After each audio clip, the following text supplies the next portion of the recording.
मेरे विचार से अवकाश के मूढ़ में आए होंगे। हम भी आज प्रभु की चर्चा बड़े मुक्त मन से करना चाहेंगे। बंधुओं, आपके सामने भगवान ऋषभदेव की कथा की चर्चा चल रही। कुछ हमारे भाई बाहर से आए हैं, उनके लिए थोड़ा नया होगा, लेकिन मैं कुछ तार जोड़कर उन्हें भी साथ ले चलना चाहूँगा और कथा से जोड़ना चाहूँगा। भगवान ऋषभदेव हमारे प्रथम तीर्थंकर थे, यह आप सब जानते हैं। तीर्थंकर की महिमा और महत्ता भी जानते हैं। तो ऋषभदेव हमारे प्रथम तीर्थंकर थे। ऋषभदेव ने संसार का परित्याग कर राज्य, वैभव, परिवार, सब चीजों का मोह, इस सब का परित्याग करके मुनि दीक्षा स्वीकार की और दीक्षा स्वीकार करके भी वनों में चले गए। वहां जाकर साधना करने लगे।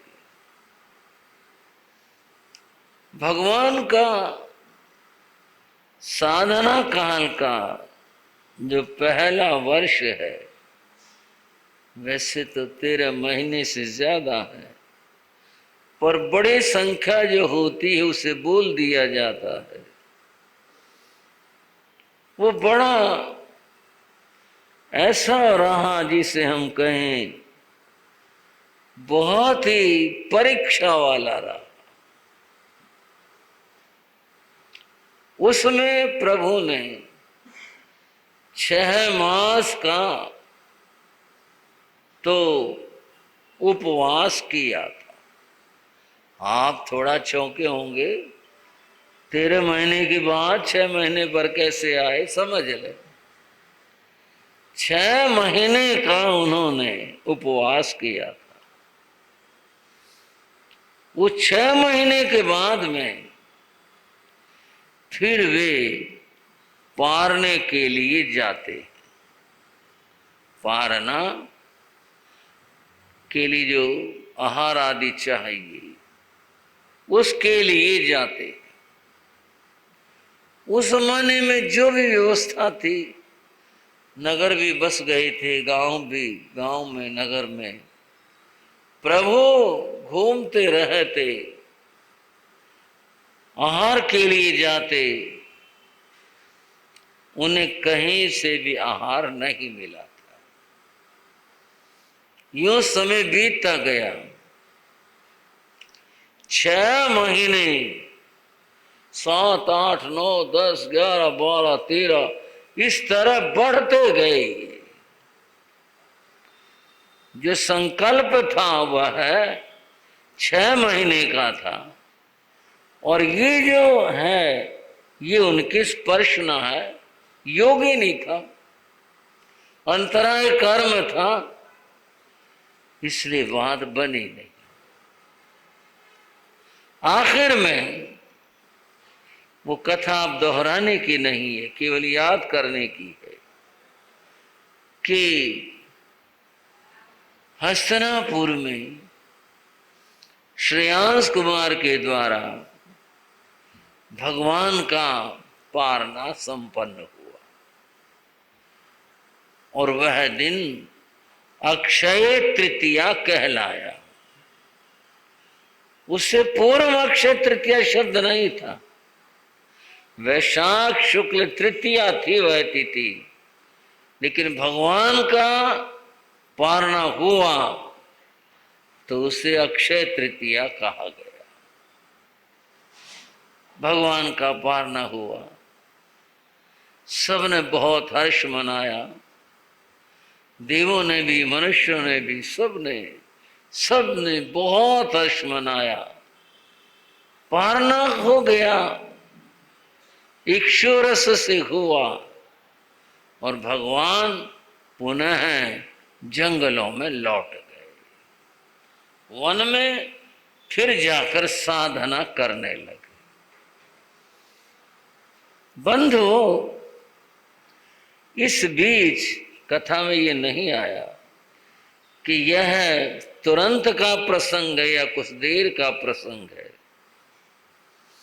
भगवान के संसार पक्ष में, संसार दृष्टि में, ये तो आपने सुना ही था कि भरत आदि 100 पुत्र थे और बाकी बाहुबली और सुंदरी सुनंदा से वे थे। विशालतम परिवार था। उनमें 2 पुत्र थे। अब आप कथा का आनंद लेंगे। एक का नाम नमी था, एक का नाम विनमी था। ये 2 पुत्र थे। जब भगवान ने दीक्षा ली थी तो जाते समय वे अपना राज्य वैभव सब अपने पुत्रों को बांट गए। तो वहां का राजा रहेगा, तेरा वो प्रदेश है, तेरी ये राजधानी है, तेरा ऐसा है। इस तरह सब बांट करके चले गए। ये जब 2 पुत्रों का मैंने नाम लिया, नमी और विनमी, ये संयोग से उस समय वहां नहीं थे। ये कहीं और गए हुए थे, अन्यत्र गए हुए थे। अब देने वाले ने तो बांट दिया, सब जो थे सामने दे दिया। नमे और विनमी ये 2 रह गए। बाद में लौटे, कुछ समय बाद में आए तो उन्हें सारी बात पता चली। कैसे से हुआ? पिताश्री तो वन में चले गए तप करने के लिए और राज्य का विभाजन हो गया, हम रह गए और सबको मिला, हम रह गए। पिताश्री ने हमें याद नहीं रखा, हमारा ध्यान नहीं रहा। क्या हुआ ऐसा? या पिताश्री की दृष्टि में हम योग्य नहीं थे? हमारा हिस्सा कहां गया? इस बात को लेकर वे मन के अंदर चिंतित और दुखित हुए। उन्होंने परस्पर में, आपस में विचार विमर्श किया और कहा चलो भगवान के पास चलते, उनसे जाके कहेंगे कि हमारा हिस्सा हमें दो, हमें भी कुछ प्रदान करो। वे दोनों भाई भगवान के पास गए, वन में गए, भगवान उन्हें मिल गए। भगवान ध्यान में खड़े हुए थे, देख लिया। कुछ देर तो प्रतीक्षा की, इस बात की कि भगवान ध्यान खोलेंगे, फिर हम अपनी बात कहेंगे, फिर भगवान से याचना करेंगे, फिर भगवान हमें देंगे, कैसे क्या होता है, यह उन्होंने सोचा। भगवान ने ध्यान खोला नहीं खोला तो उन्होंने ऐसी प्रार्थना की, भगवान हम आपके पुत्र नमी विनमी हैं, और आपने सबको उनका हिस्सा दे दिया, अपनी कृपा और आशीर्वाद दे दिया। हम तो रह गए, हमारे को तो कुछ मिला नहीं, कुछ हमें भी दो। भगवान मौन रहे, वो कुछ नहीं बोले। भाई तुम थे नहीं, तुम ऐसा हुआ, तो मैं जो थे उनको दे दिया, तुम ऐसे था, तुम थे ही नहीं वहां, कुछ नहीं बोले। उन्होंने पुनः प्रार्थना की। अब यहां एक बात है, वो यह है कि महापुरुष के सामने कोई व्यक्ति प्रार्थना करता है तो देखिए उसकी प्रार्थना पूरी होती है या नहीं होती है, उसकी भावना में दम है या नहीं है, अथवा महापुरुष की कृपा वर्षा बन करके बरसती है या नहीं बरसती है। उन्होंने तीसरी बार प्रार्थना की, भगवान मौन थे। बंधुओं, इस बार धर्मेंद्र नाम के देव प्रकट हुए। क्या नाम लिया मैंने? धर्मेंद्र। अगर आप थोड़ा सा मेरे साथ चल रहे होंगे तो कहेंगे धर्मेंद्र तो पार्श्वनाथ भगवान के समय वाली बात होगी, यहाँ धर्मेंद्र कहाँ से आ गए? धर्मेंद्र पद्मावती तो पार्श्वनाथ में के प्रसंग में है कि जब वो नाग और नागिनी के जोड़े को उन्होंने नमोकार मंत्र सुनाया, यहाँ धर्मेंद्र कहाँ आ गए? बंधुओं, अनेक व्यक्तियों के एक नाम भी होते हैं। मोहन नाम के कई आदमी हो सकते हैं, यहां रहने वाला भी हो सकता है और कहीं रहने वाला भी हो सकता है और कहीं वाला भी हो सकता है। ये धर्मेंद्र दूसरे, ये धर्मेंद्र उस समय थे जब भगवान ऋषभ देव का युग था, उस समय थे। ये वो वाले धर्मेंद्र नहीं है, ये दूसरे हैं। धर्मेंद्र देव प्रकट हुए, उन्होंने उन दोनों से कहा तुम देख रहे हो भगवान तो तपोनिष्ठ हैं, ये तो मौन है। बोले देखो हमारे तो पिता हैं। अभी जो बात कह रहे थे ना राग की, हमारे श्री विकास मुनि जी बोले हमारे तो पिता हैं। एक बेटा अपने पिता से नहीं मांगेगा तो किससे मांगेगा? हम तो अपनी बात कहेंगे और कह रहे हैं, और पिता से कहेंगे और किससे कहेंगे? ये यही कृपा करेंगे। वो समझ गए इनके मन में जो भाव है।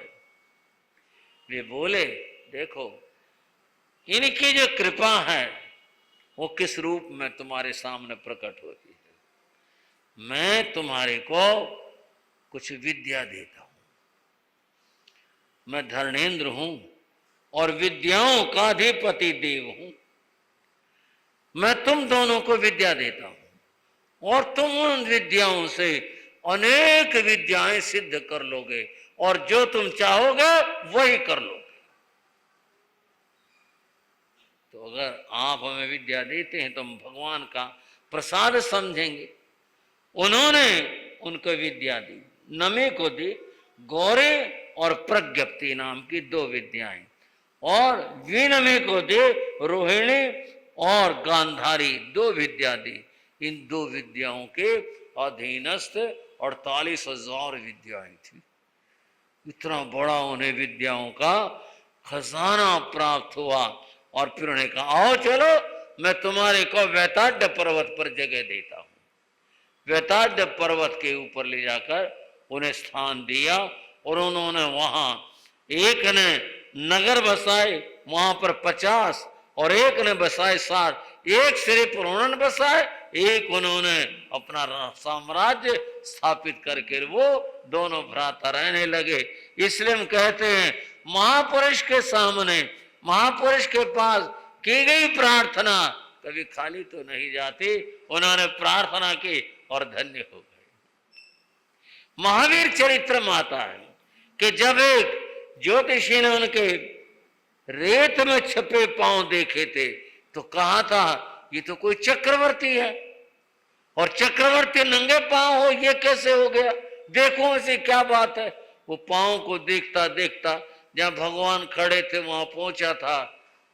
ये तो भिक्षु है और पांव में चिन्ह इनके चक्रवर्ती के हैं। बोला इससे मुझे क्या मिलेगा? अगर ये चक्रवर्ती होता तो मुझे कुछ मिल जाता, मैं याचना कर लेता। ये तो खुद ही भिक्षु है, ये मुझे क्या प्रदान करेंगे? उसके मन में इस प्रकार का कुछ अवहेलना का भाव आ गया, ये मुझे क्या देंगे? उस समय बंधु इंद्र ने प्रभु की महिमा दिखाई, और दिखाकर किस रूप में दिखाई?